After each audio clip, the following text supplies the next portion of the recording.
महाकुंभ 2025 की शुरुआत को अब 1 महीना ही बाकी है। प्रधानमंत्री नरेंद्र मोदी भी प्रयागराज जाने वाले। इससे पहले महाकुंभ की व्यवस्था के लिए निरीक्षण के लिए आज मुख्यमंत्री योगी आदित्यनाथ प्रयागराज पहुंचेंगे। योगी आदित्यनाथ महाकुंभ के कार्यों का जायजा लेंगे। दिव्य, भव्य और नव्य महाकुंभ की तैयारियों में कोई कमी न रह जाए, इस पर खुद मुख्यमंत्री योगी आदित्यनाथ की नजर है।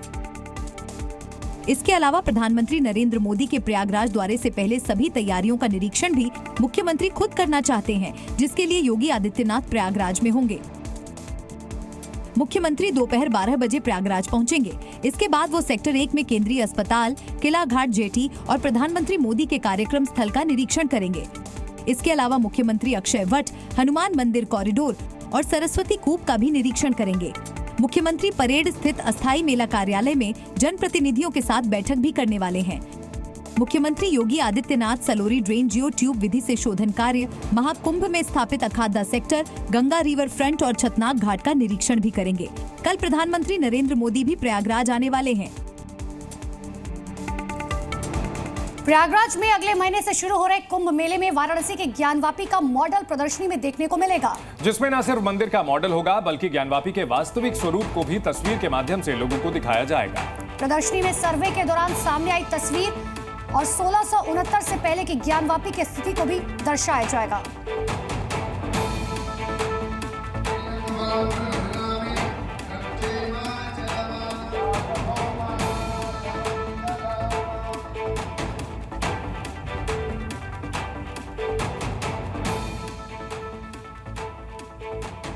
महाकुंभ शुरू होने में अब कुछ ही दिन बचे हैं और तैयारी अपने चरम पर पहुंच गई है। मेला क्षेत्र में अत्याधुनिक सुविधाओं से लैस 100 बेड के 2 सेंट्रल हॉस्पिटल और अलग अलग सेक्टर में 20 बेड के हॉस्पिटल का निर्माण हो रहा है। श्रद्धालुओं के लिए मेला क्षेत्र में AI हॉस्पिटल बनाया जा रहा है। इसका मतलब क्या है, समझिए आप भी।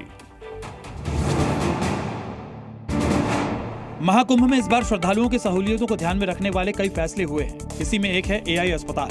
दरअसल कई बोली बोलने वाले श्रद्धालुओं की भाषा को देखते हुए AI मैसेजिंग फ्लो तकनीक का इस्तेमाल किया जा रहा है। इसका मतलब ये हुआ कि अस्पताल में अपनी परेशानी अब अपनी भाषा में बता सकेंगे। इसमें खास बात ये और ICU में हमारे है कि मरीज जिस लैंग्वेज से बात करना चाह रहा उस लैंग्वेज में हमारे लैंग्वेज कन्वर्टर है। एक संजीवनी ऐप द्वारा इसको संचालित किया जाएगा।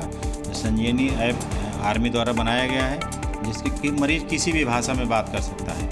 उसी भाषा में उसको जवाब दिया जाएगा, उसी लैंग्वेज में उसको बात की जाएगी। AI टेक्निक से इसका विकसित किया गया आर्मी द्वारा।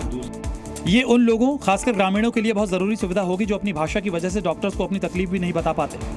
पर अब ये परेशानी महाकुंभ में नहीं दिखेगी। ICU में AI मैसेजिंग फ्लो सिस्टम का इस्तेमाल होगा। ये AI मैसेजिंग फ्लो सिस्टम मरीज की बात समझकर डॉक्टर को समझाएगा।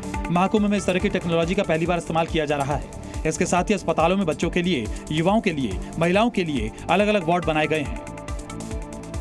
तो महाकुंभ में यूपी सरकार की अश्व शक्ति की तैनाती हो रही है, जिसको लेकर खास दिलचस्पी है। अग्निवीर, सरताज, चेतक और बादल जैसे बाहुबली महाकुंभ में साजिशों को रौंदने के लिए बिल्कुल तैयार हैं।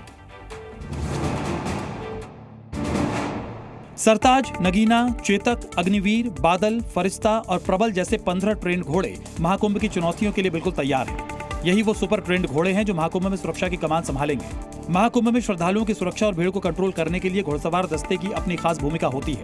यही वजह है कि महाकुंभ के लिए मुरादाबाद की पुलिस अकेडमी में 15 घोड़ों को रात दिन ट्रेनिंग दी जा रही है। इन घोड़ों को सर पूरी तरीके से ट्रेन कराया था। अनट्रेंड ये आते हैं, यहाँ पूरा बैठना, चलना, सब चीज सिखाया था। भीड़ भाड़ में चलना, किसी चीज से डरे नहीं, सब चीज। महाकुंभ में कुल 130 घोड़े तैनात होंगे, जिसमें 15 घोड़े मुरादाबाद से आएंगे। दरअसल घुड़सवार दल पैदल पुलिस कर्मियों से ज्यादा कारगर साबित होते हैं। घोड़े पर बैठा पुलिस का जवान ऊंचाई पर रहने के कारण ज्यादा दूरी तक नजर बनाए रखने में सक्षम होता है। किसी भी संदिग्ध परिस्थिति को देखते ही वो न सिर्फ खुद बल्कि दूसरे पुलिस कर्मियों को भी अलर्ट कर सकता है।